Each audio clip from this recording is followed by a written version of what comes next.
BRB UK. Worse teeth, better accents.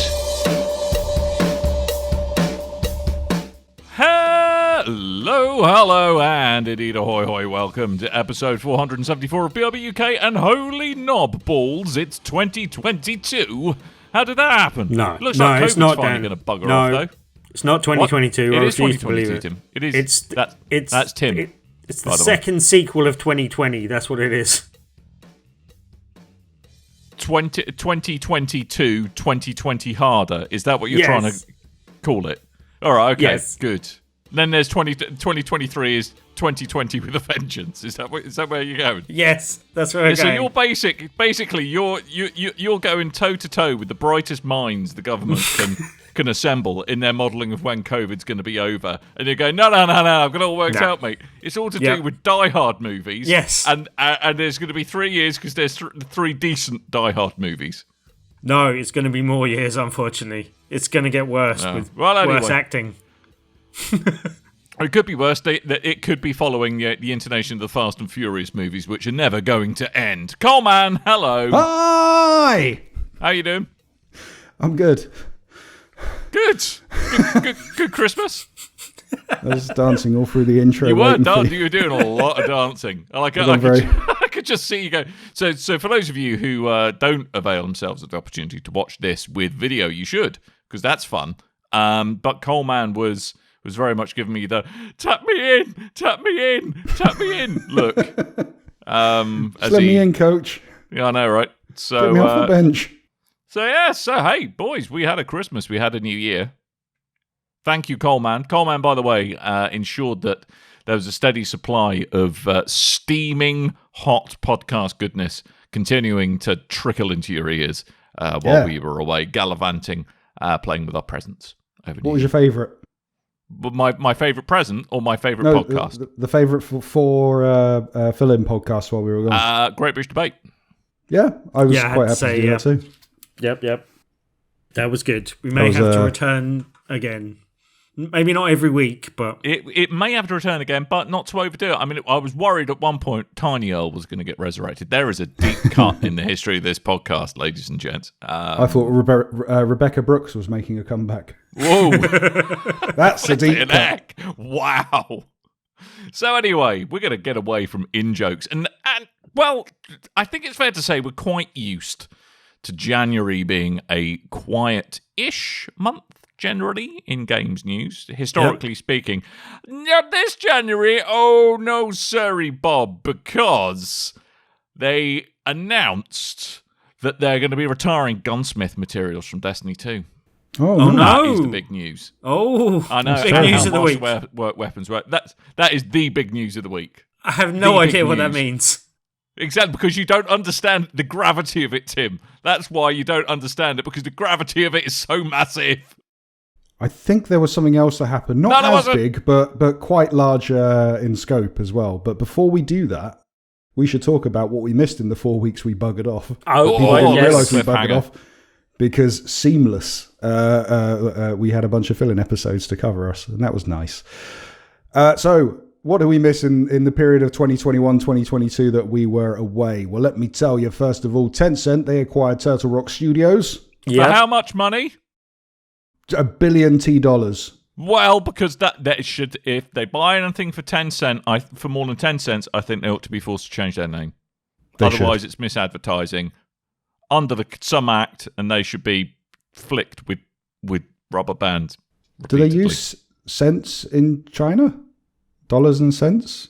Surely the names are kind of redundant. Well, they could just do the local conversion. What do they use in China?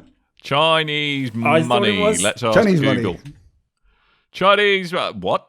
See, I looked stupid until I realised none of us know it. A wan? A wan? A wan? A wan. So far away. Wan. Couldn't get away. Juan. Anyway. It's a lovely bloke. They export from Portugal. Lots of blokes called Juan. And they are used exclusively as... What? No. What? They're in high demand in China. Okay. The Embracer Group, they acquired Perfect World Entertainment along with their publisher Cryptic Studios and Dark Horse Media. Ooh. Dark Horse Media. Yeah, the media group and the comic group. Wowza. Riot Games, they agreed to settle workplace gender discrimination lawsuit with their former employees for about $100 million, I think it was. At least someone settling something to do with that. But hey, yeah. Yeah. So easy, Timothy. We'll come on to that in a minute. Easy, Tiger. Ian Livingston, co-founder of Games Workshop. Who? Yeah. Who? Sir Ian Livingston, thank you very much. Well, you've just completely ruined the headline. It's pointless talking about it anymore now. Well, I just want to address him as he probably should be. He's a knight of the realm. Okay. Co-founder of Games Workshop, life president of Eidos Interactive through 2013. He was knighted for his service in the online games industry. Yeah. Thoroughly nice bloke, and I beat him at his own game as well, so... Yeah. Shuffleboard? No, a board game he designed, but yeah. I was trying to remember, but yeah, it's a game about kind of like home ownership, and it was a property-based game type thing. I can't remember the name of it now, but it was a game that was originally released in the 70s, I think, or something, or 80s maybe. Okay. Was it Mousetrap? And it was one that was going to be re-released, and I don't remember it actually coming to market and being re-released, so I'm not sure that actually happened. But yeah, I got to play an original copy of the game against Ian Livingstone and some other people, and triumphed against him in one of the final moves. I was quite happy. Have to say, it was very nice to see someone get a nod for services to the video game industry, because I can't massively remember. Certainly one of the senior honours going to someone from the games industry. So no, good for Sir Ian. Very, very chuffed to see that. Although none of us got anything. Yeah, and he's done gaming things on multiple formats as well. In board games, in tabletop stuff in general, in video game forms, and in books. So yeah, and yeah, that said, just having met him and spent some time as well, a genuinely really nice guy who is genuinely dedicated to the betterment of the gaming industry for everyone in it, basically, as far as I can tell. So yeah, really good. Yeah, that he got recognised. Jolly good egg. Yeah. Good. And you're saying you've met him, Tim? Yes. Good. Oh, watch out. That name dropped. He dropped another name there. Right. Monster Games, they were acquired by iRacing.com Motorsports Simulations. Rawr. Oh, okay.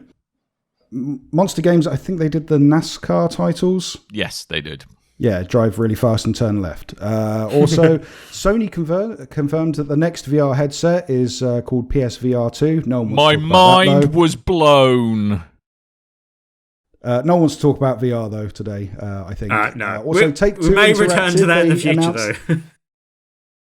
Take-Two Interactive, they've announced their intent to acquire Zynga Group for $12.7 billion. Wow. But Zynga. And Tencent, again, they're in the news. They completed their estimated $1.3 billion acquisition of Sumo Group.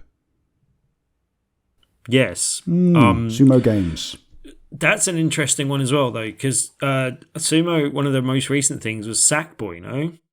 Sumo, they were brought in to do the Vita. Well, I think they did some work on Little Big Planet 2 with Media Molecule. They then went on to take on the Vita version of Little Big Planet, and then I think they took over the game completely, the title for Little Big Planet 3, while Media Molecule went off to develop Dreams, and now Little Big Planet 3 has been completely shut down because hackers keep breaking it. Yeah, and they were also them and things with the number 3 in it don't go so well. They're responsible for Crackdown 3. Yes. But yeah, it's interesting in a week where a lot of people have been talking about what Sony has lost to Microsoft, which I'm sure we'll come on to in a bit. But yeah, it's just interesting that no one's really mentioned in the same breath that Sony have also lost out to Tencent, and Tencent have been acquiring other things. As we bookended this, they got Turtle Rock Studios as well, which is another reasonably sized studio with a few IP under their belt. And yeah, it's going to be interesting, and we'll come back to this in a bit. But yeah, it's going to be interesting just American companies and other companies like Sony trying to possibly fend off Tencent from hoovering everyone up as well, basically. If you want to hear a much more politically charged take on that, I believe Colin Moriarty's podcast covers this quite extensively. There we go. So, there you go. I personally look forward to the glorious chairman telling us what video games I should be playing. Banning Winnie the Pooh. Don't say Winnie the Pooh. We'll get banned in China. Oh, no. Anyway. I think we're already banned in China. Right, I think we Microsoft. are very much banned in China. Microsoft weren't really mentioned in that load of news, but they had something bigger up their sleeve. Say what? They had, you know what they had up their sleeve? They had all of the money, is what they had up their sleeve. Yeah, as has been pointed out to us many, many times, when people go, "Hey, PlayStation's winning this console competition between the big three," people do rightly point out, "Well, yeah, but Microsoft could just buy PlayStation." Because it's Microsoft and they have more money than any of us could ever dream about. And to kind of throw their digital weight around in the world of gaming, they decided to purchase one of the biggest gaming publishers out there, Activision Blizzard. Yes. Now, I think that this news broke all rather quickly. I'm not sure it's the way they intended to do, but they have literally... So, Activision Blizzard are now essentially a first-party publisher, or will be, rather, the deal hasn't yet completed, will be a first-party publisher for Microsoft, which means things like, all of their IPs are likely to come to Game Pass. I'm very interested in particular to see what they do with World of Warcraft, whether or not that changes its model. That could be an interesting thing. That's, a potential massive revenue generator for them. But I think that... So there's several bits to this. One is, I think it's fantastic for Microsoft. Yep, you can't argue with that. I think they've got a job on their hands. They did say they were going to change their relationship with Actiblizzard, and that's a big change. Yeah, exactly. And I will come you were on meant to bring balance to the Force, not destroy it. I have the high... Well, but they do have the moral high ground, actually. Not acquire it. But yeah. That's yeah. While all this goes on, Nintendo's just a little bit above them, going, "Don't do it, don't do it, Microsoft." What's an internet? I don't understand. But I think one of the although this is essentially being proposed and looks like it will be done, I have already heard rumbles that kind of monopolies commissions are looking into this, because it's like, wow, Microsoft now owns a big crap ton of gaming output. There is very little chance that this will be blocked by the Monopolies and Mergers Commission. Will it be looked at? Yes. Most things are. Yeah. Will it be blocked? Will there be any major arguments that Microsoft can't legally answer for? Like, they're not even the second or third biggest person in the space that they're doing. They can argue the fact they're a hardware company buying a software company. It's going to go through almost certainly. Like, there's no reason for it. There's no legal reason for it not to, basically. No, but it would be very much in Sony's interest to do its best to get them to drag their heels, because on the day this was announced, I think Sony lost like $20 billion $20 billion on their share price. Yeah, look, but there's nothing. Like, whoa. But there's nothing that Sony can do from a legal standpoint to charge us. The only thing that could happen that could possibly throw a spanner in the works is that someone, and it won't be Biden, or it won't be anyone that high up, it will probably be a congressman or woman. If they get a bee in their bonnet and particularly want to push the case and then campaign and stuff, that may happen. There may be some lobbying interests, and maybe Sony throws some money at that. I doubt that will really happen. It's not really in their interest to throw amount of money at that. It may do, but that's the only way that there could be some sort of hold up to this. I don't foresee it coming from the Monopolies and Mergers Commission. There's too much precedence for other things that have gone through that they have let gone through. For instance, Disney buying Marvel. There's no reason to not compare that to this. I don't think there's a legal precedence for them being able to argue that it is a unfair merger or a monopoly. Like, so yeah, I mean, Sony have got to be concerned though, right? I mean, there's no two ways about it. Call of Duty is and remains, not a quite considerable quite considerable moneymaker for them in many ways, and also for platform engagement. So Sony's kind of thing going at the moment is they did put out a statement saying that they hope that, well, they trust that Activision Blizzard will honor any contractual contractual commitments that have already been made. So, for instance, where we saw Xbox on the Xbox One and at the early start of the Xbox One and previous the Xbox 360, they were kind of the platform leader for Call of Duty.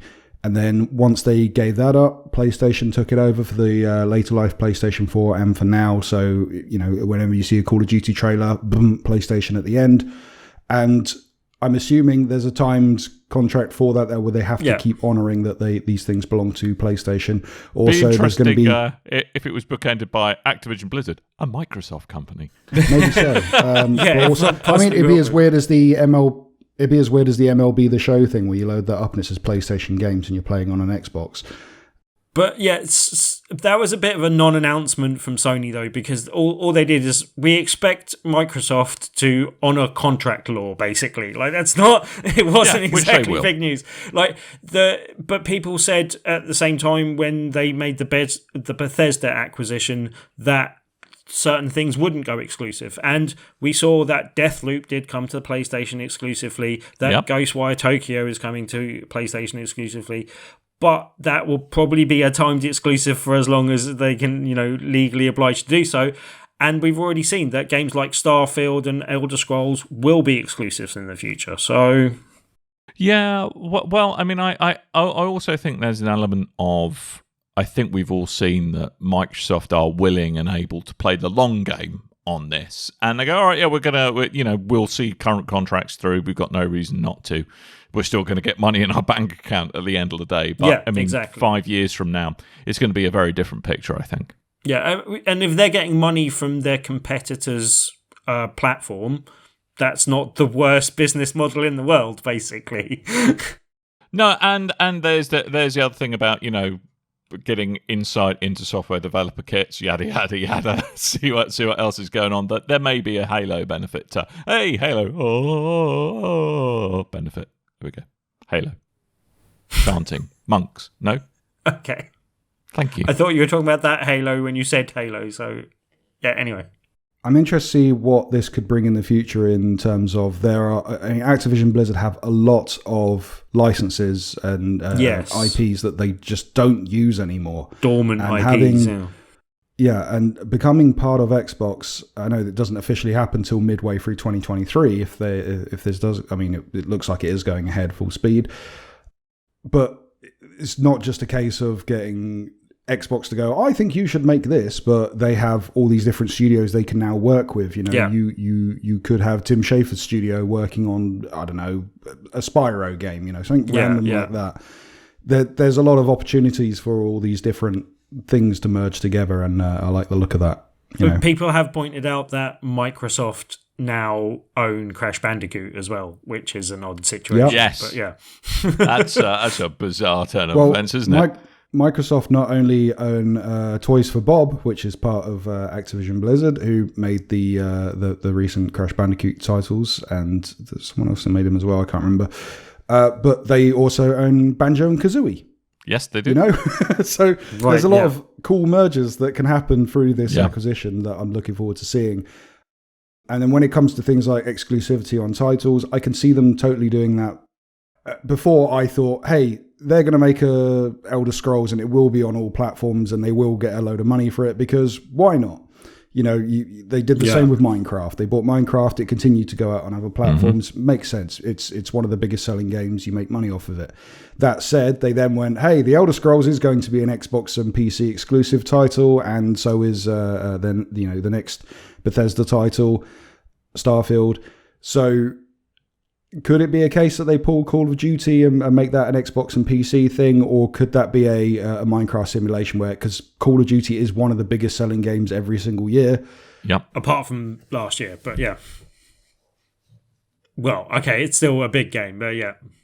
Yeah, I didn't say it's the biggest. I said it's one of, yes. you know. So it seems silly to kind of slap that money out of their own hand. But we'll see what happens going forward.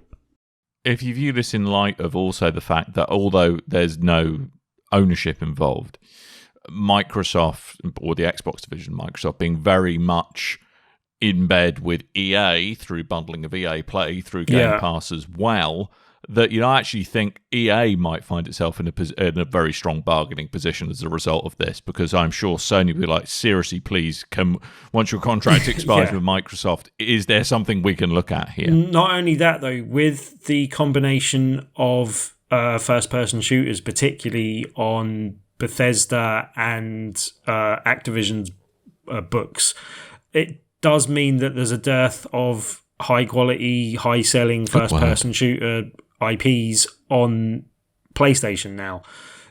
Might be that we need to see a relaunch of Killzone, maybe even a return of MAG, but like they need something. But the problem with EA, yes, and I think a lot of people are jumping to the point it's a good time to buy EA, Sony really needs to buy EA, especially because of, say, Battlefield and stuff like that.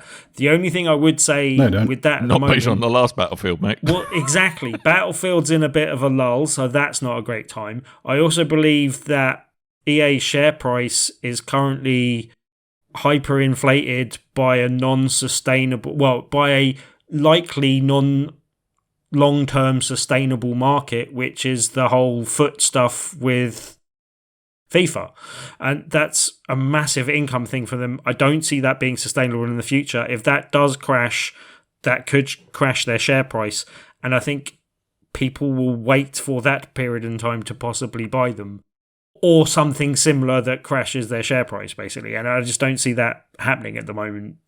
That's also the other cheeky thing about Phil Spencer's announcement that he was changing their relationship with Activision Blizzard on the in relation to the whole ongoing scandals with them, and like a couple of people pointed this out, but that possibly helped keep it. Didn't necessarily tank the share price, but it did help keep it deflated, possibly as well. Well, but I also think he's calling a spade, and I think it's fair that he also chose his wording very carefully. The reputation of the people who you do business with and strike agreements with, you're in the shade of that. And I think it was more from that point of view. And I suppose this slightly leads us on to the big fat old elephant in the room, Bobby Kotick. Yeah, so there was... there's been varying reports about Bobby Kotick, whether he's set to stay on or leave. Initially, I think first of all, varying interpretations of the information currently available, basically. Yeah. So Microsoft said that he's staying on post-sale. A lot of people took that as, well, he's going to then leave shortly after. A few sites reported that he's staying on. And then I think there was a couple of different reports from different people, but the most reliable seems to be the Wall Street Journal. They've said sources familiar with the deal and say that Activision CEO Bobby Kotick is set to leave after the deal closes. Yeah, which makes sense. So we'll see what happens going forward.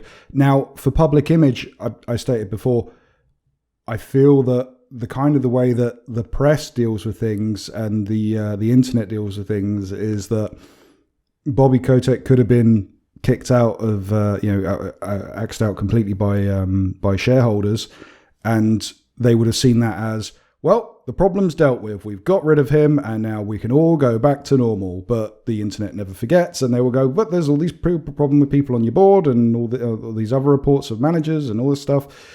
Now I think with the purchase of Xbox, if they then go, right, Bobby Kotick's out and Xbox bought us, I think it could sway a lot more people in that public opinion of going, well, the problem's solved. Well, and to be fair, I mean, Phil Spencer has got good form for calling out this kind of BS and tackling it head on. And, Microsoft, for all their failings, I think they've made real strides. Not to say that other companies haven't either, but compared to Activision, Acti Blizzard, I think Microsoft made some real strides. Can we all stop doing that now? Right, one of you's heard this, and one of you's picked it up, and I don't like it. I want to know why we don't call them Blizzyvision. Not once have I ever... Actually, I like that. Not once have I ever heard either of you say Acti Blizzard. One of you's heard a hot word, and you use it. I just went with it. It was easier to say. Blizzyvision. Just say Activision. Blizzyvision. Activision. What was I saying? I got very distracted by Blizzyvision. I don't know. You said Activision, and I was like, I've had enough of this. Then you exploded. I've got to say yeah, that's something. what I was going to say. I mean, I think, Microsoft have a very low tolerance for the kind of nonsense that was allegedly going on in Activision and Blizzard, or Activision as a whole. And some people have wryly pointed out it's probably going to be cheaper in the long term to get rid of Kotick at the end of the merger rather than have him booted out now. No. If he was booted out now for bad reasons, he would get about £48,000 or $48,000, I think it was, something in that sort of region. Right. If he leaves at the end of the term and leaves on what they call like good terms, he won't be fired basically. He will make $250 million as his golden handshake. Oh, well, you can is $248 million. Jesus. Plus stocks and all that. So it does make a large difference to Bobby Kotick whether he gets fired now by shareholders or whether he hangs on for the next couple of years and takes off his $250 million. I mean, shareholders are very unlikely to fire him now because, an acquisition by Microsoft is very good for their share prices, and essentially they get kind of shoehorned into Microsoft's fortunes, which are, they're a very large, very stable company. It's right. It's a good offer at the present share price. It's not a great offer compared to the share price pre-scandal and pre the share price getting tanking, basically. Indeed. And, I mean, there's an element of, it's not, I'm not trying to pretend that Phil Spencer's coming in and Robin Hooding this and doing away with the evildoers. I mean, obviously, this is a rock bottom price you can purchase Activision for at the moment because of all the nonsense that's been going on. And, that nonsense you can deal with, but the core IPs they have are and do remain valuable. I would argue they're more valuable to a Microsoft that's going to resurrect things than a Activision that was mothballing things as well. So I can't remember the details in this, but my recollection is Kotick doesn't have a seat on the Microsoft board, does he? No, I like there will be it seems there will be a structure of leadership in Microsoft that Activision Blizzard are reporting to.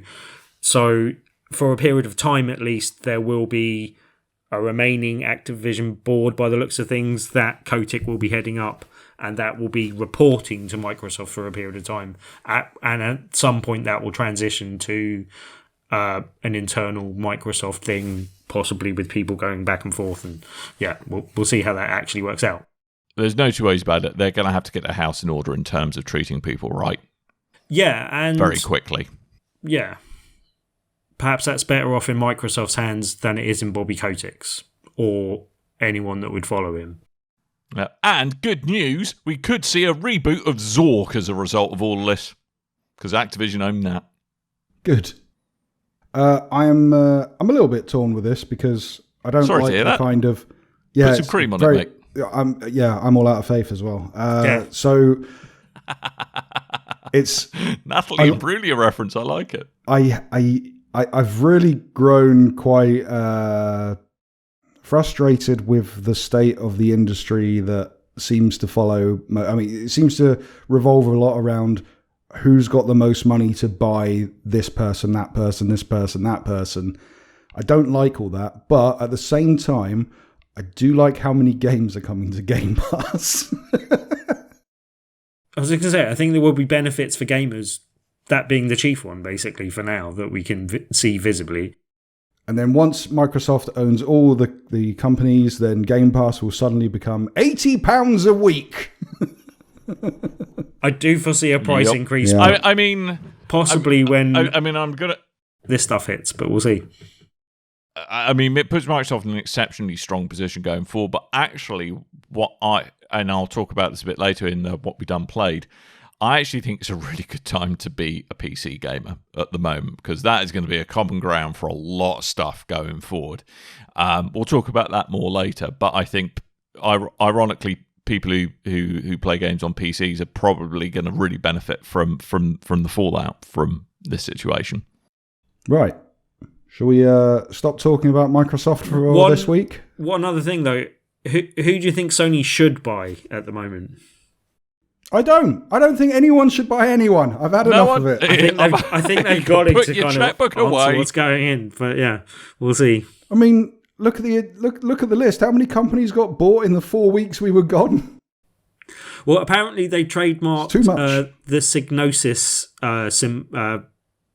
like name and logo Bringing them back again. So maybe they're planning on resurrecting studios that they've killed off before, rather than buying new ones. But we'll see. Nah, I'm sure it'll be like a HD remake of something, and they've got to throw in the original logo and what have you. Lemmings is coming back. You heard it in here. 4K, 4K, 120 frames Lemmings. a second. Lemmings VR. Hurl yourself that off exists. things. Possibly. Yeah, I'm pretty sure the Vague VR memories thing of a exists. really bad 3D Lemmings. Oh, Lemmings 3D. There's been some really bad yeah, Lemmings obviously. sequels. Yeah. Nothing quite lives up to CD-ROM the first wasn't game, good. but hey. They're going to hire out the London Symphony Orchestra to do covers of like the Can and other songs for Lemmings. It'd be great. Good. I'm looking Why forward not to good? it. Have a good. Dan, what have you played? I have 4 weeks. I've travelled back in time, and Oh. I have played God of War.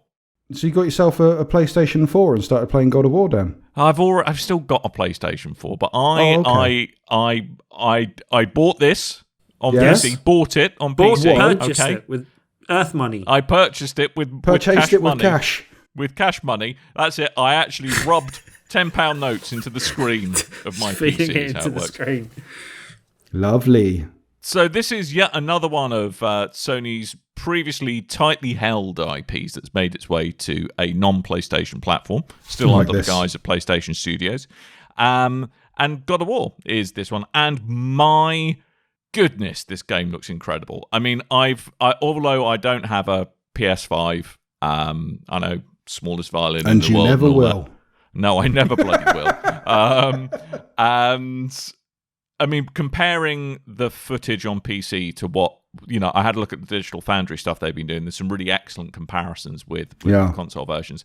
It even stands head and shoulders above what the PS5 version should do. But it does actually also make you realise what a little powerhouse, no, it's not a little powerhouse, what a behemoth, a powerhouse the PS5 is, because in that 500 quid bit of Doctor Strange-esque plastic that you buy, it can quite happily, in terms of frames per second resolution, responsiveness, hold its own weight with a quad-core PC with an RTX 2060 in it for a fraction of the price, and that's quite impressive to demonstrate that. But back on the PC version, it's really weird getting Xbox button prompts in a God of War game. I'll just say that. Although I notice in the control not map, weird they in a God of completely War neglect to game. have the Xbox logo in the middle.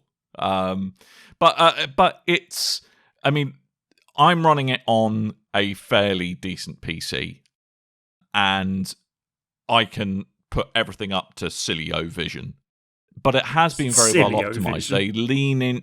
They lean into the DLSS technology that NVIDIA provide and AMD's equivalent to, where it kind of upscales from a lower internal resolution to a much higher resolution, and it looks fantastic. The technology for kind of the AI-enabled upscaling is incredible now, and you literally cannot tell the difference.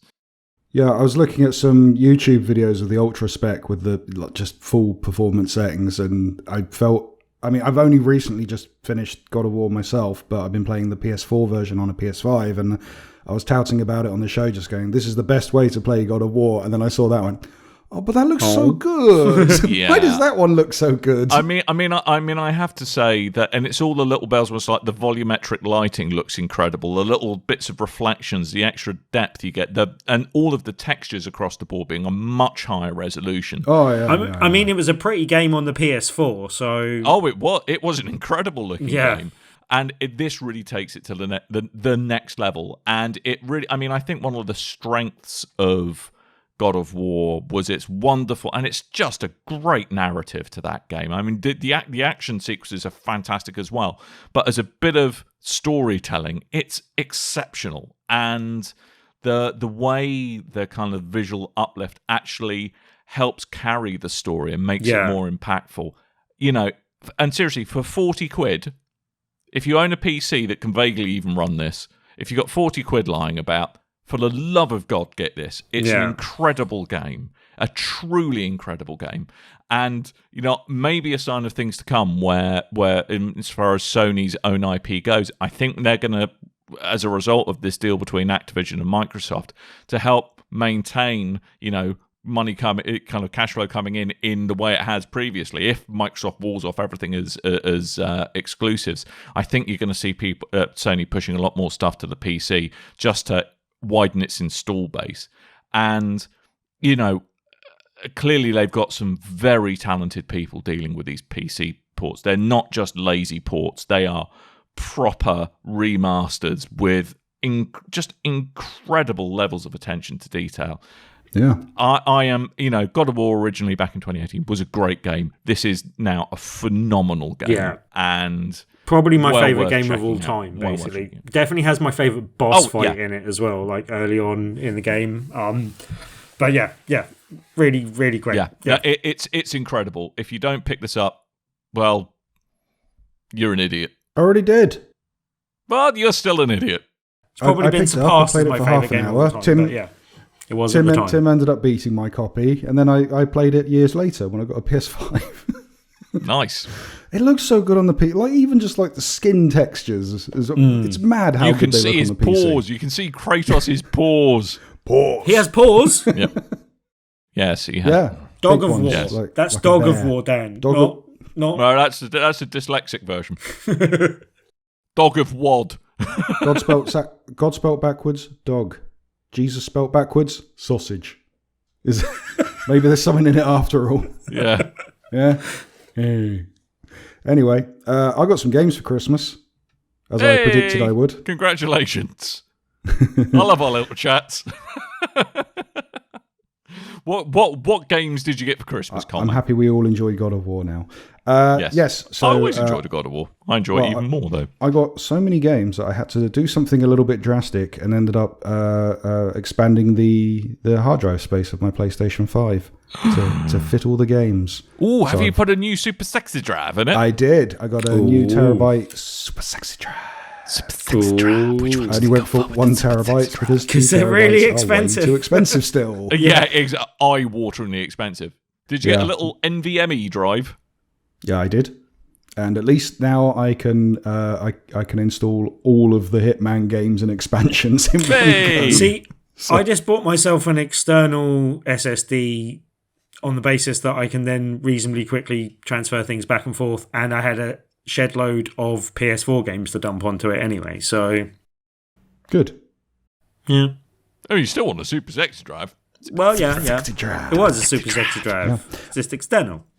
Anyway, one of the games that I got for Christmas was Ratchet and Clank Rift Apart, which Tim had been telling me to play, and that was on my one-to-watch list previous, and I didn't pick it up because £70. I agree with... I mean, you can listen to the dedicated episode where Tim was reviewing the game. A lot of the same sentiments. It's a very good game. It's a very good-looking game. It was fun. It's nicely voice-acted. There's lots of the good story. I really enjoyed that. All the callbacks to the previous games, although done in a alternate dimension, so a lot of it kind of it's parody of previous iterations. I liked all that stuff. Only problem I had was within 2 days I had platinumed the game and have put it down and haven't picked it up ever since, and that seems a bit... yeah, this should have been a £50 launch game, not a 70 quid. Have you gone through? Later. Have you gone through the game again? Because you can continue to level up the weapons Game Plus, and stuff yeah. as well. Yeah. No, I know. Oh, you did the whole New Game Plus. Straight. Okay. Ooh. Yeah, I have no need to go back to it. See, I still didn't go back and do the full thing, but yeah. Yeah, I might go back just because it's a bit fun. But I've got other games that I'm playing at the moment, and one of those. It's a bit fun. It's a bit of fun. Well, no, it's a very fun game, but unfortunately, it didn't last. You know, it was. This should have been a launch game, in my opinion. Yeah. Well, if you had to change one attribute of it, would it be the length or the girth of the enjoyment that you would change? I'd go for the length in this case. Good. Wasn't it It's not always important. Wasn't it technically a launch window game, basically? No. Yeah, but it should have He been. didn't throw it out the window, Tim. He hasn't launched it out the window, mate. Like It Miles was Morales, good. 50 Okay. quid launch. Yeah. This would have been a good one for showing off like the power of the PlayStation 5, and not necessarily been more expecting of it, but yeah, really good. Yep. I enjoyed it. Far Cry 6, I've finally been playing that, and this is one that I've been umming and ahhing over picking up myself for a little while, and it was only because Far Cry 5, I tried that out in preview and went, oh, this game's really good, picked it up, and on the PS4 it was just a horrible buggy mess. Weird things like you take off a plane and the plane would flip over and then fall through the bottom of the floor and then you're stuck in limbo. Stuff like that. You know, normal games, normal Stuck open in world a black problems in open and world white games. platforming game. The jank. Yeah. The And jank.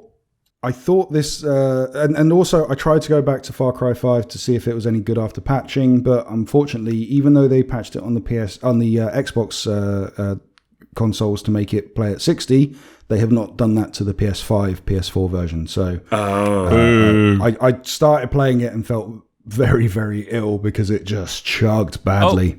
Oh, is it horrible mode? Because that's the thing you can now turn off or down in God of War is the vomit-inducing motion blur as well. Yeah. Is it the combination low frame rate and motion blur equals bomb times? In Far Cry 5, there are no customization options. It's really bad for that kind of stuff, on console anyway. I did pick it up on PC, so I might go back to it at some point. But Far Cry 6, I heard at launch it had quite a lot of bugs in that as well. But playing it now, after what I'm assuming is a bunch of patches, it's a really, really good game, and I did not expect it to be so good. And had I played this before the end of the year, this probably would have beaten out Deathloop for me and become one of my top games of the year. Interesting. Yeah, it's a High praise really good looking indeed. game, and I don't know, and I can't tell if that's a case of just I've not been as into Far Cry as a lot of people have, but this is the one that's properly got its hooks into me for the first time, I reckon. It's a funny game. It's a great looking game. It's a fun environment. All the weapons are really cool. The voice acting is really good. It's randomly Danny Trejo's there, and I absolutely adore this game. I'll probably go into it a bit more. I'm still playing at the moment. I think I'm just coming up to the last boss finally. Old Breaking Bad man. Yeah, good. Yeah. I recommend Far Cry 6, and especially because, recommend. I mean, unfortunately, I'm recommending it about 2 weeks after they've just taken it off sale because there was loads and loads of sales for this game for digital copies. But yeah, I'm going to wait until Microsoft buy Far Cry 6. Ubisoft and then play Far Cry 6. No, PlayStation are going to do it, and then they're going to battle their court case accusations at each other. Okay. Yeah. Right, Tim, you've been on the Game Pass Passage. and you've been playing The Gunk. Yes. Now, we were going to talk about this before Christmas, and then I think you lied and said that you were going to play it at some point. So I did play it. Oh, you did? Okay. I wasn't sure if you were just saying that to shut me up I'm at just the letting time. you have your... No, I'm just letting you have your moment in the sun. Okay, that's right. But yeah, The Gunk is a kind of 3D puzzle platforming game with you as the central character, playing Me? as you. Yes, you. Oh, wow. Yeah, playing. We all have to play Coleman. I can't I've remember the always name wanted of to be in a game. the lead character or her sister, but there's a pair. The two of you are landing on a planet and Not me kind and of Coleman. looking for resources to trade. That seems to be your general kind of. You go out to planets and look for stuff to sell, basically. And on the planet, that you land on, you soon encounter the gunk, where the name comes from, that's kind of gunking up the planet, which generally comes in kind of amorphous clouds of gunk that are either stuck to things or floating around and kind of get aggressive and come towards you as you approach them. And fortunately, you just happen to be equipped with the exact right piece of equipment to not only deal with these things, but also deal with all the environmental puzzles in the game as well. Like, if that hadn't been the case, you could have just got back on your ship and gone home. But fortunately, there's an adventure to be had. You got a scanner and a Hoover, just like Luigi. And it does feel a bit like Luigi's Mansion in the fact that you're sucking up a load of this gunk. The thing it does that it's not exactly unique in combination, but you're kind of sucking up all the gunk in the environment. That purifies the environment, which then leads to an animation which kind of brings everything to life, so that you kind of radiates out from where you are, and all the plants spring to life, which changes how you can get through the environment sometimes. And just opens up things, but it also means that you will heal, because while you're in a gunk infested area, anything that hurts you won't heal from, but once you've purified the area, you'll heal. So you can retreat back to other areas to heal, but generally you just want to be clearing areas and then healing as you're going, basically. And I like it's one of those things. It feels very much like the lost area of AA games kind of thing. It feels bigger than an indie game, and it feels smaller than a AAA game, and I kind of like it for that. And it does have some things where it shows up its lack of budget, I would say, at times, but it's quite charming. It's got an inoffensive art style that doesn't exactly look brilliant, but is very serviceable or above serviceable for what it is, and has its own charm in some ways. And the puzzles are interesting enough and different enough to kind of keep you going through. I didn't quite complete it just because I dropped off that and dropped into like other bigger games, Halo and Guardians of the Galaxy, which I either finished or got close to finishing respectively. But it's one that I want to go back to and just finish up at some point as well, because I quite enjoyed the journey so far. I think I got through the first battle I had with the gardener. Well, I say battle, I ran away from it basically. And then I've doesn't sound like much of a fight. Sounds more like wishing exactly. out. And then I've made some progress into returning to that fight again. Novice basically. But yeah, like I would say I was at least 6 or so hours into the game, and it looks like there's probably a couple of hours of that left at least. Maybe 6 to 8 hours, and there's 2 more hours left, I would say, possibly. But yeah, enjoyable. Not something I would necessarily have stuck on my like game of the year list and stuff, but something that was an enjoyable playthrough, and it's on Game Pass. So if you've got that, have a look, download it and have a look. And I had reasonable amount of fun with it. Well, that's a ringing endorsement if ever I heard one. As I said, it's not doing anything fantastic, but like the stuff that it does do and the puzzles and stuff are enjoyable. So probably the most ambitious game that's come from Image and Form, who do the SteamWorld series. Yes, but I really really like this game, and it seemed more of a like a counterpart to Kenna Bridge of Spirits that came out recently on the PS5 last year. But I think I preferred this game much better. It had a lot more character to it, and I really enjoyed the 2 lead characters as well, Rani and Beck. So yeah, I'd recommend this over Kenna, which is a similar type of game. Yeah. And sorry, the other game I was playing on Game Pass was The Pedestrian. It's a little... Oh yeah, the puzzle game. Yeah, 2D... Puzzle shiny game. 2D puzzle game with a bit of platforming as well. But it's mainly about the like puzzle and route solving. And it's one that I say 2D, but it's also got a 3D nature to the presentation. So all the puzzles are presented on generally signs and things within the environment. Like, so flat planes that are in the environment, so signs or road signs or different things like that, where the puzzles and it's a stick man running through, so it all kind of looks hand-drawn. All the environments have a sort of hand-drawn nature to them. And they're all drawn on the thing, but then there's a 3D environment that you're passing through. So as you go from one sign to another, the camera will pan, and perhaps you're under a subway bridge and it'll kind of pan from one thing to the next and then go down to a fence where the actual puzzle is. And there's, various depths of puzzles. There's some sort of environmental traversal when you're just going from one area to the next, where there's some light platforming going on and a bit of introducing the mechanics of what you're then about to complete some puzzles with.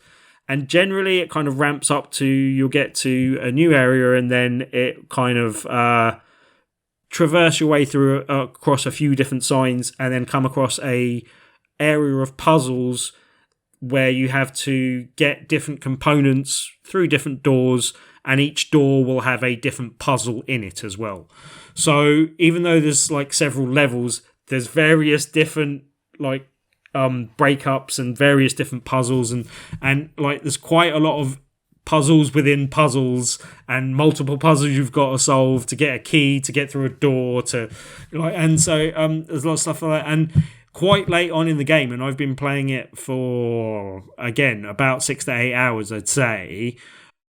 They're still introducing new mechanics. One of the latest things that's been introduced is that basically you kind of plot your path by linking like the bottom of ladders to top of ladders and doors to doors, and then you can move the different signs around to be able to go, like if a ladder is above the thing, the ladder will become active and you'll be able to traverse between one by dropping down the ladder or travelling up the ladder, obviously.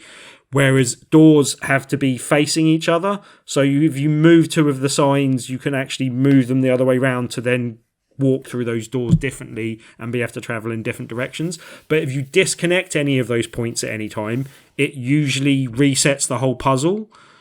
The thing it's just added, the mechanic it's just added, is you can link things to a supply of basically paint that paints it a colour that will then stop that from resetting.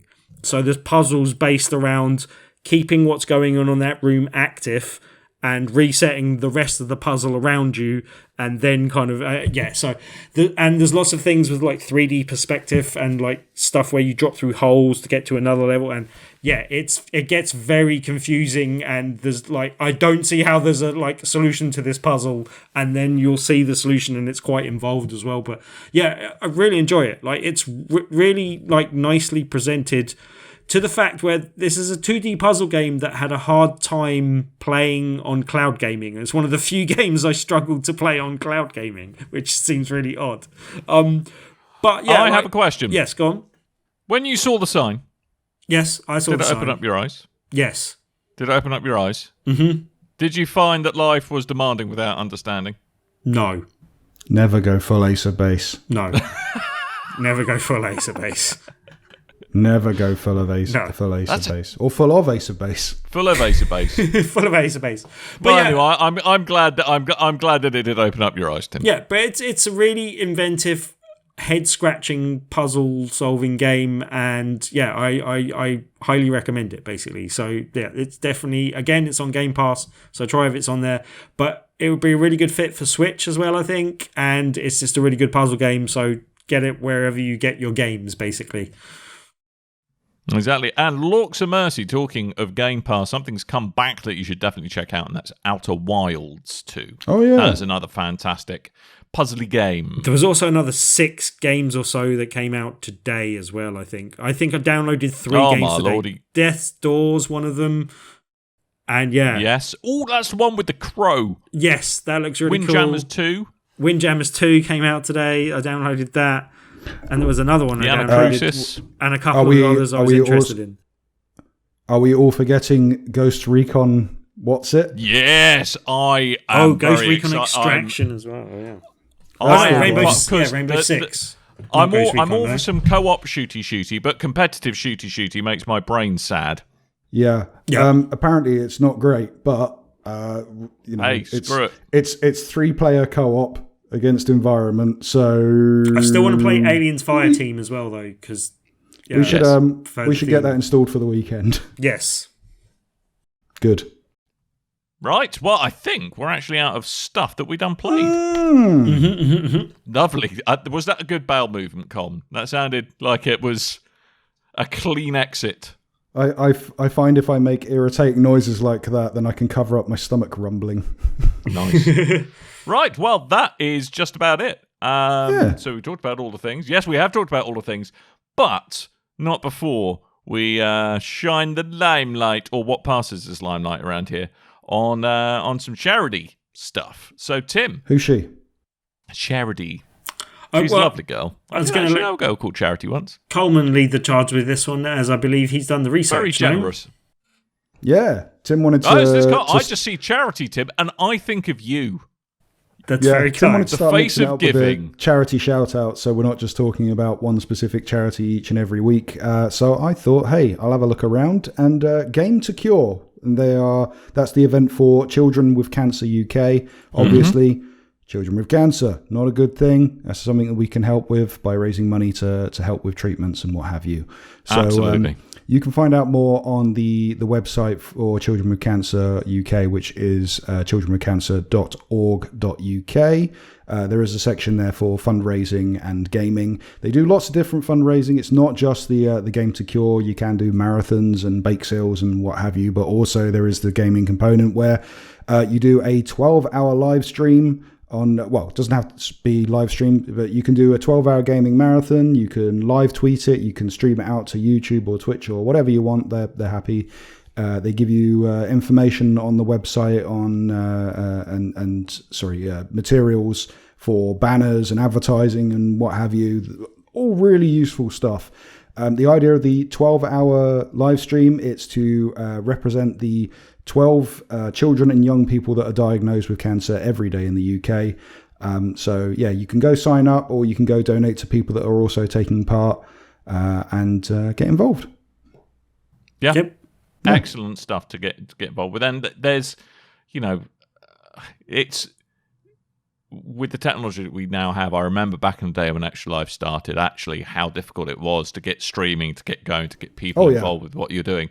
But initiatives such as this, you're probably going to spend 12 hours playing anyway. Why playing a game over the next couple of weeks? Why not raise some awesome money for an awesome charity while you're doing it? So great stuff.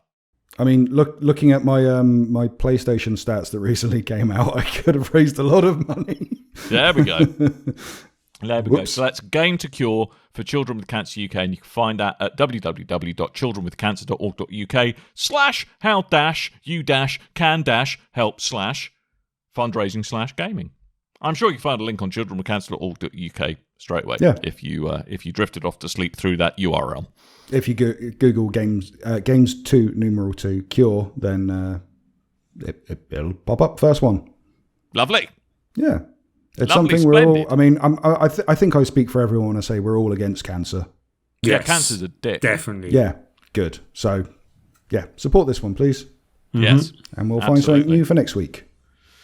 So, that's us probably wrapping up. Since it has been quite some time since our last proper show, we don't think we have any questions for us, but we would love to hear your questions, and you can ask us a question by getting in contact primarily via our super splendid Discord, the link to which you can find on the front page of BigRedBarrel.com. Do come along, say hello. There's all kinds of stuff going on in there. My never-ending fight to fill up a Destiny Fire team is continuing. I am sometimes successful. Are people dropping off now? Well, new expansions coming on February the 22nd. Are you going to have to start playing with randos like me? Never played with randos. Yeah, does that mean you need more people in your Destiny pyramid scheme again? Well, actually, the pyramid ships are the big bad in Destiny. So technically, the whole of Destiny is a pyramid scheme. Yes. So there we go. So anyway, come say hello there. You can also say hello by going to twitter.com/BigRedBarrel, Facebook.com/BigRedBarrel, or the aforementioned www.BigRedBarrel.com. And all the links to the social medias and the website are all included in the show notes of this here episode. So whatever, aren't you a good little coal man? Yeah, whatever podcast player you're using, if you just scroll to the bottom of the notes, then links are in there. Just under the show chapters where you can jump about to wherever you want. Zune! Handy that. Can I have it on Zoom? Zune Player doesn't exist anymore. But I still want it. You said I could have it wherever I listen to my podcast. I listen to it on Zune. I remember when I took over the editing duties from you guys, and then I looked at the show notes. I was like, we got to update this thing because it says Zoom Player, and Zoom Player hasn't existed for about 4 years. Yep. Can I get it on BlackBerry? You can't get anything on BlackBerry anymore. I can. My dad's got a BlackBerry. I can put several things on Blackberries. I thought they were being discontinued, as in no longer being. No, that's still going. No, as in they're still going. I'm pretty sure they announced the other day that they're discontinuing support for them. Oh, yes, man. but you can still turn it on, which means there's still some way to load a podcast onto it. Therefore, I still want a podcast on a BlackBerry. What a way for my dad to find out that his phone's obsolete than on this podcast. Wow. Or is it the fact that does he just think no one talks to him at the moment? Oh, I wish someone would message me. I should probably tell my dad. I'm going to look into this. Probably call him up. Rather than just sending a BBM. Well, he can't answer it. The Blackberries, they don't work anymore, Dad. I'm not sure if it's Tim just yet, said, but I think they've announced it. Why don't you check in on your dad? Tim said all the Blackberries, they exploded. Wow. Yeah. Wow. They got made into juice. Yeah, so it's got to be true. Tim knows all of these things because he's clearly the best at technology. All been put in a pie. Or a crumble. Love a crumble. Lovely. Right, we're going to go now. We are. Oh, go on then. Yeah, I'm going to go make a crumble now. It's not a threat, it's a statement of fact. We are going. So thank you ever so much for listening. We shall be back next week with more of this nonsense. And all that's really left is for me to remind you that I have been Dan. I might have been Tim. Yeah, Ben Coleman. Yes, you have. Well done. All right, so until next time, dear listeners, doodle bye.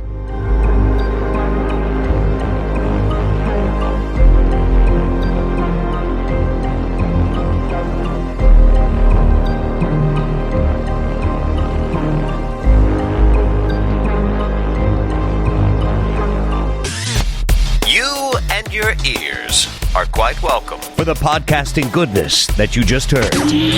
Why not roll on over to BigRedBarrel.com for more podcasts, news, reviews, and videos from the biggest, reddest site on the internet, BigRedBarrel.com.